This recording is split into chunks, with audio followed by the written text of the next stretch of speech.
how do you cope with an open plan? What are the situations that you have to deal with, the challenges of an open plan kitchen? Well, the kitchen in this particular house, it opens out to the dining and the living space, but also the beauty about that open plan area is that it also opens out to outside. So that when you, in summertime, we've got the doors open and you might be entertaining or cooking food and barbecue outside, you've got a really easy connection. And that was something that was really important in the way that our family lives, is that we really love that indoor-outdoor connection. And you've got to feel like going outside is easy. You've got to encourage that always with a visual connection and a physical connection if it can be achieved, which is what we've done here. So the open plan kitchen works really well when you've got a space that becomes the heart of the home, and it's really the hub. It's the comings and goings. It's a very busy space in the morning and in the evening and on the weekends all day long. So the open plan nature becomes really integral to how that space works, and it works really well when we're the type of family that does like to all be involved.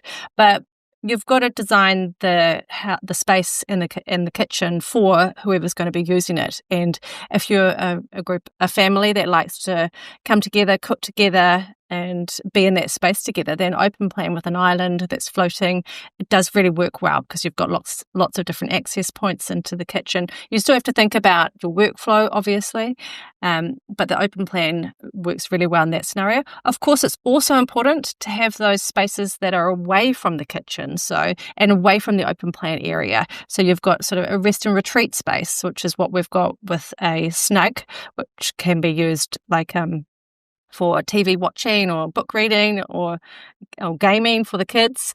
And so you've got to have those other spaces as well that you can retreat to. So while it's really important and great for kind of modern living to have that open plan area, those closed spaces are actually equally as important.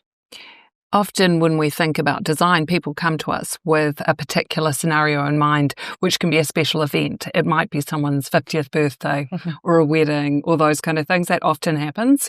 And we also have to think about those moments where it's actually just the close family who are there, or just one person who is there, and make sure that the spaces work for that too. And so those are those scenarios that Eva's describing. We like to think of the moment where a parent is, or I guess one of the children is making dinner at the end of the day and they're just trying to have a relaxing wind down as they do it. And then someone else might want to come into the kitchen and grab a drink, and they can easily just step around each other, and it's just that beautiful quality of life. But so much of those decisions and so much of those moments of life are helped when we consider those ergonomics and those movements through the spaces beforehand. So one of the key elements in any kitchen these days is the island, and you've got a beautiful island there. So, Kate, can you tell me a little bit about the design of the island? I think you're exactly right. So many people want to have an island in a kitchen, and I think we ask people a lot of questions when they come to us, not so much to grill them for information, more to make sure that we're designing the kitchen, which is for them. One of the first things we think about is whether or not it's a true island, whether or not it is actually a standalone form, or one that we in our office call a peninsula, where it's an island attached to a wall, because there are advantages and disadvantages for both. The island, which is detached, you can walk all the way around. The peninsula gives you slightly more bench space and drawer space, but less easy accessibility to all sides. But from a design point of view, it also offers a moment to really have a jewel in the design. Here we have beautiful materials coming around the base. We've got the half-round dowels, which come down one end and then travels through beyond where the seats come up to the island. And so I think this is a great example of how those materials work well. But also for a person doing their own project, they can look at these and think, well, I can have some more expensive or highlight of the materials on the island, and then I can have items on the rear bench or in the scullery, which are more about performance and less about the main aesthetic. And so I think that's why the island is so useful, is it offers a lot of different things.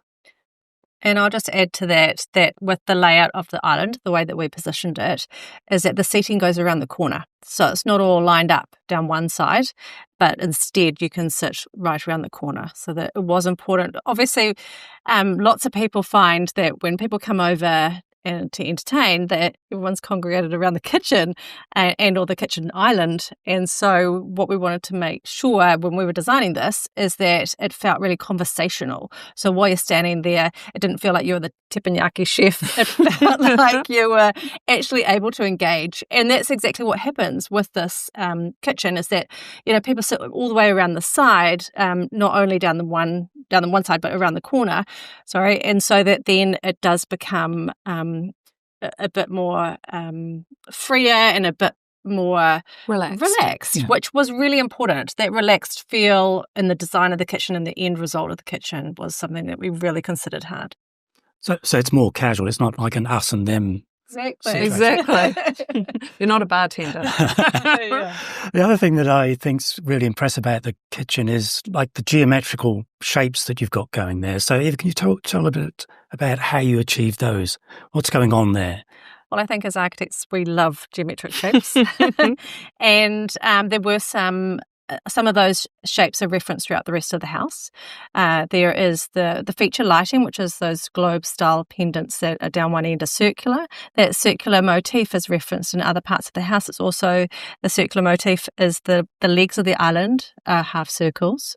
Well, cut a circular, and then also the cabinetry, like Kate mentioned, is the half dowels, which are effectively solid timber pieces in half circles that give a lovely ripple effect as you walk around the island.